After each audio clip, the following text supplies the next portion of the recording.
Alors voici le chapitre 6 de Demain peut-être. Sarah Laboule, les 5 premiers chapitres sont sur la playlist du livre Demain peut-être sur ma chaîne. Chapitre 6, le nœud gordien. Guillaume enleva ses gants et son masque chirurgical qu'il jeta dans la poubelle adéquate. Ce dernier accouchement avait failli tourner en césarienne. Il lui avait fallu tout son savoir-faire et sa dextérité pour parvenir à aider ce bébé à sortir. Sa tête avait tourné de 90 degrés juste avant l'expulsion, entraînant l'impossibilité d'une naissance classique, visage orienté vers le haut. La largeur de la tête d'un bébé l'empêchait de sortir par les voies basses s'il était tourné d'un côté. Il avait dû utiliser les ventouses pour tenter avec succès la rotation de la tête. Ventouses qui avaient laissé une marque oblongue sur le crâne encore mou de l'enfant. Petite marque qui disparaîtrait tranquillement au fur et à mesure des semaines. Il aimait quand sa présence permettait à une petite vie de sortir sans encombre. Il vibrait à l'idée d'être un maillon de cette magnifique chaîne. Il admirait à chaque naissance, comme s'il le découvrait pour la première fois, l'aptitude des mères, quelle qu'elle soit, à muer d'un effort extrême et douloureux à une plénitude comblée, symbolisée par ce moment d'union profonde entre la mère et l'enfant. Cet instant où le nouveau-né découvrait le sein de sa mère sous le regard attendri et fasciné de celle-ci. Même si plusieurs acteurs étaient bien souvent là, le père, la sage-femme et lui-même, ce moment n'appartenait qu'à eux deux. Et la mère et son enfant semblaient comme en dehors du temps, dans leur bulle de douceur et de bonheur. Docteur, je crois que vous pourriez publier sur cet accouchement, vous avez été parfait, lui glissa la sage-femme. Merci, docteur. J'ai cru comprendre que sans vous, mon fils serait né par césarienne. Je vous suis infiniment reconnaissante de nous l'avoir évité. Guillaume sourit, heureux également. Il était passionné par l'obstétrique. Quoi de plus extraordinaire que la naissance d'un enfant? Il menait des recherches actives sur la fertilité des couples, sujet qui le passionnait. Il y avait tant d'êtres qui étaient nés aujourd'hui grâce au savoir-faire des hommes et qui, sans cette aide, n'auraient jamais vu le jour. La stérilité atteignait de nouveaux sommets chaque année et la recherche médicale avait un rôle prépondérant à jouer, rôle qu'il prenait très à cœur. Cela le fit à nouveau songer à Emma. Dire qu'ils avaient vécu 3 ans ensemble et qu'il avait été totalement incapable de soupçonner qu'elle rencontrait des problèmes de fertilité. En même temps, il ne lui avait jamais posé la question. Il était son compagnon, non son médecin, et seule Emma aurait pu l'en avertir. Cela n'avait pas été son choix. De toute façon, à aucun moment il n'aurait envisagé d'être père avec Emma. Il le savait dès le début de leur relation, c'était comme une évidence, et rien n'aurait pu changer cela. Ce ne serait jamais la femme avec qui il construirait sa vie. Alors qu'aujourd'hui, il caressait de bien près l'idée de faire un enfant avec Aurore. C'était étrange, il n'avait jamais voulu d'enfant avec la femme qui le lui avait demandé, mais il était déjà séduit à l'idée d'en avoir un avec celle qui ne lui en avait jamais parlé. Cela ne s'expliquait pas, c'était elle, ce serait Aurore, la mère de ses enfants, et personne d'autre. C'était une sorte d'évidence.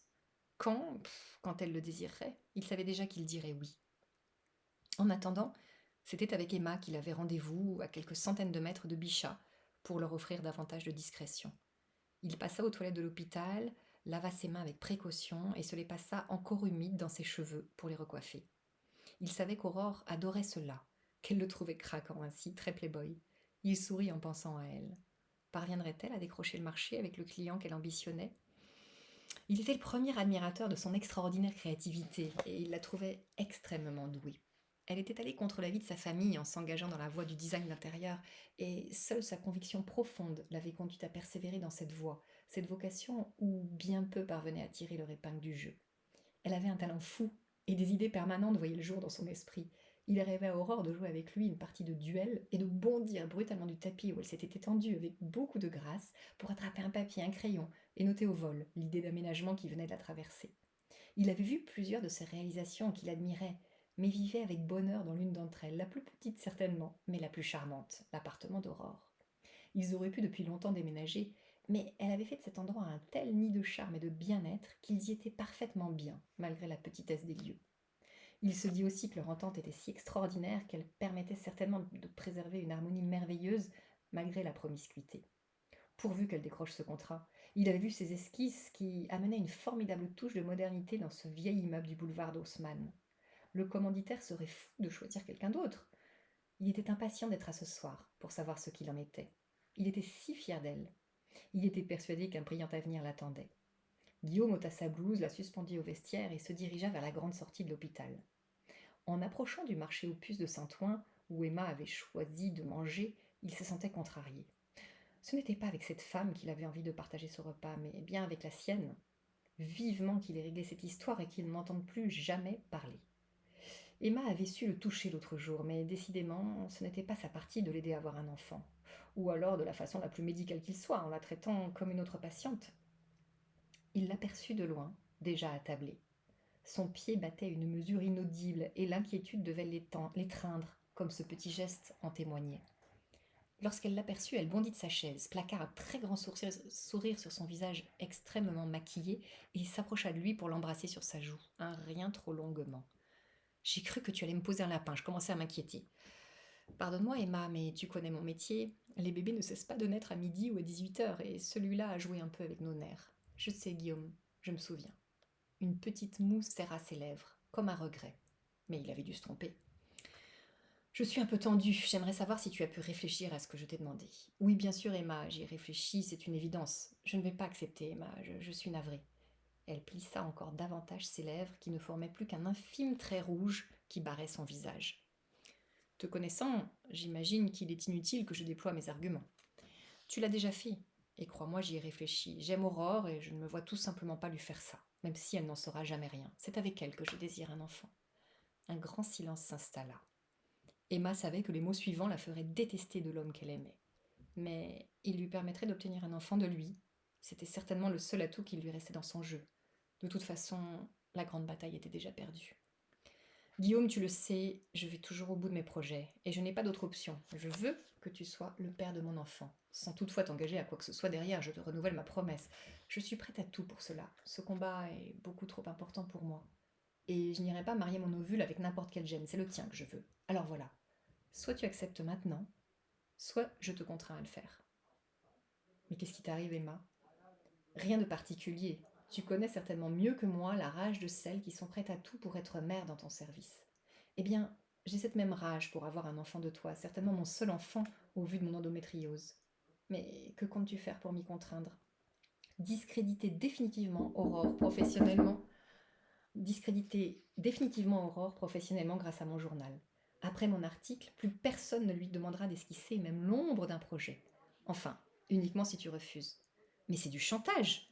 Oui, tout à fait. Je te l'ai dit, je suis prête à tout. Un bébé est vital pour moi. Qu'il soit de toi l'est devenu comme je te l'ai expliqué. Je n'ai aucun désir personnel de faire cela à Aurore, crois-moi, mais je ne reculerai devant rien pour ce bébé. Souviens-toi qu'elle n'en saura jamais rien. Mais moi je saurais, Emma, moi je saurais, c'est vivre toute une vie avec l'idée qu'un enfant est de moi dans mon entourage, que je l'aurais ignoré et que je l'aurais caché à Aurore.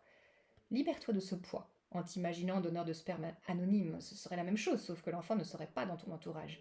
Mais il y en aurait un ou plusieurs quelque part dans le monde qui auraient été gènes. Où est la différence? Elle est grande à mes yeux, Emma. Ton dessein est détestable. Peu m'importe, je veux la finalité. Alors ton verdict? En même temps, Emma fit passer à Guillaume le script de l'article prévu pour salir la réputation d'Aurore. Tout avait été pensé avec beaucoup d'intelligence. Il y était suggéré avec tact qu'Aurore n'avait aucune inventivité et n'utilisait que le plagiat dans ses pseudo-créations. Et même si l'article n'était pas étayé de preuves évidentes, l'ensemble laissait une impression amère et instillait le doute vis-à-vis de la jeune décoratrice. Guillaume savait combien cette fille était capable d'aller au bout de son plan. Il la savait opiniâtre. Il avait jusqu'alors ignoré son degré de machiavélisme. S'il refusait, elle publierait cet article diffamant vis-à-vis d'Aurore, article qui l'empêcherait définitivement d'exercer cette profession qu'elle adorait, pour lequel elle avait tant investi en temps, en espoir, en énergie, sa vocation. Et même si Aurore décidait d'aller en justice et était blanchie, cet article serait une tache indélébile dans sa carrière. S'il acceptait, Emma disparaîtrait. Mais se voyait-il vivre avec ce mensonge à l'égard de la femme qu'il aimait? Soit il saccageait sa carrière savamment, soit il trompait sa confiance. Dans les deux cas, il perdait, mais dans l'une des options, Aurore ignorerait tout, lui seule devant assumer le poids de ce mensonge, alors que dans l'autre, elle subirait l'opprobre populaire. Finalement, avait-il réellement le choix? D'accord, Emma, tu es sordide, je te méprise pour tout ce que tu fais. Fais-moi la promesse écrite de ne plus jamais te mêler à ma vie par la suite ni à celle d'Aurore. Tu as ma promesse, mais nous partons pour Madrid le 15 juin. Nous rentrerons le 18. J'ai les billets d'avion. Rejoins-moi le 15 à 10h à Orly, terminal 3. À bientôt, Guillaume. Il n'avait pas vu un visage qui les scrutait avec beaucoup d'attention, un visage étonné. Christine avait décidé de se rendre aux puces ce matin-là, et les trouvailles successives qu'elle y avait faites l'avaient doucement menée jusqu'à midi. C'est à ce moment qu'elle aperçut le couple attablé, à quelques mètres du meuble, qu'elle était en train d'âprement négocier avec son propriétaire. Se pourrait-il qu'Aurore ait raison?